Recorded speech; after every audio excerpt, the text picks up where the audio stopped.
तर आज आपण साखर चौकचं ताट भरून घेऊ।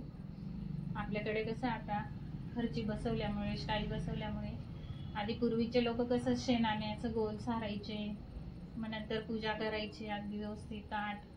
आता आपण पाणी टाकून आणि त्याच्यात गुलाबजल वगैरे टाकलेले, थोडंफार गंगाजल असलं तर गंगाजल टाकायचं आणि आपण आता पूजेला सुरुवात करू। आधी आपण हळदी कुंकूने आपण इथे गोल सारलेले आहे। आता त्या जागेवर आपण आधी गणेशाय श्री गणेशाय नमः हळदी कुंकूने इथे पूजा करून घेऊया। अक्षदा तिथे आपण पाठ मांडूया। आपल्याला हे पाठ कशासाठी ताट ठेवायचं, एक रेड कलरचा कापड टाकायचा छान।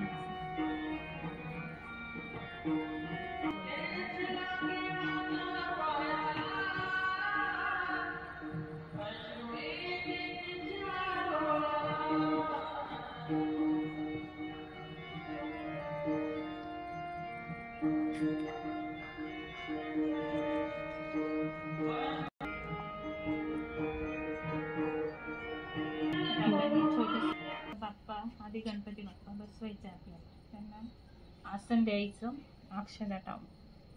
आता म्हणजे बाप्पा बसवला आणि आज साखर चौथ ना, त्याच्यामुळे साखर आधी थोडी साखर टाकायची पानावर आणि त्याच्यावर आपण त्यांच्या घरी अशी साखर चौथ असते ही ते ठेवता, मग काहीतरी सुपारी पण ठेवता, असं काही नसतं। आता मी अशा पद्धतीने ताट केलेले।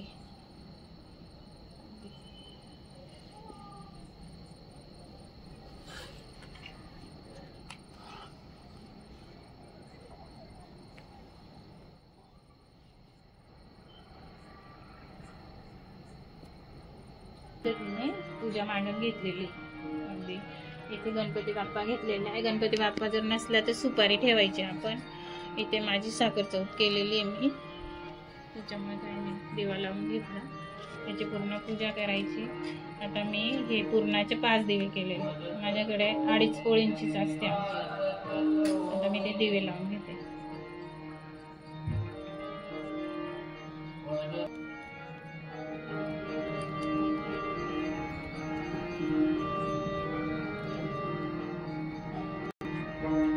अशा पद्धतीची पूजा आणि आधी गणपती बाप्पाची पूजा करून घ्यायची। श्री गणेशाय नमः।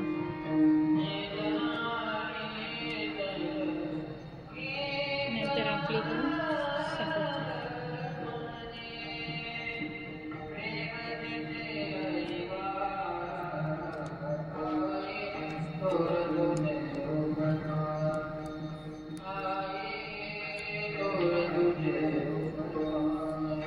नैवेद्य माझा देवांची पूजा करून घेतो।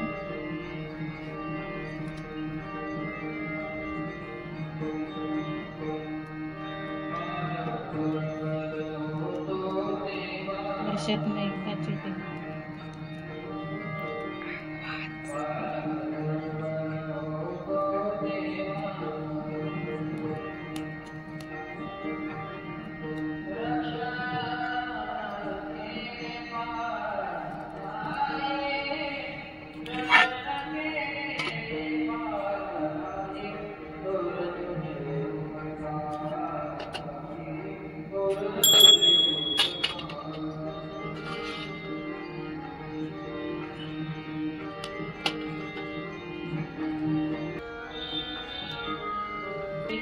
प्रेम कृपादय सर्वांगी सुंदर वृक्षे गोराची कंठी धरके मान मुक्ता फळाची। जय देव जय देव जय मंगलमूर्ती ओ श्रीराजमूर्ती। दर्शन मात्रे मान स्मरणे मात्रे मान कामना पूर्ती। जय देव जय देव रत्नवैढूर्या दुर्गविधुरा चंदनाची ओटी कुंकुम केशरा हिरे जडित मुकुट शोभतो भरा रुंजून 3 पुरे चरणी घागरिया। जय देव जय देव जय मंगलमूर्ती। निर्माणी रक्षावे सुरवर वंदना। जय देव जय मंगलमूर्ती ओ श्रीराजमूर्ती। दर्शन मात्रे मन स्मरणे जय देवी जय महिषासुरमर्दिनी हो दैत्यासुरमर्दिनी। सुरवरेश्वर वरदे तारक संजीवनी। जय देवी त्रिभुवनी पाता तुझे नानी। चारी श्रवणे परंतु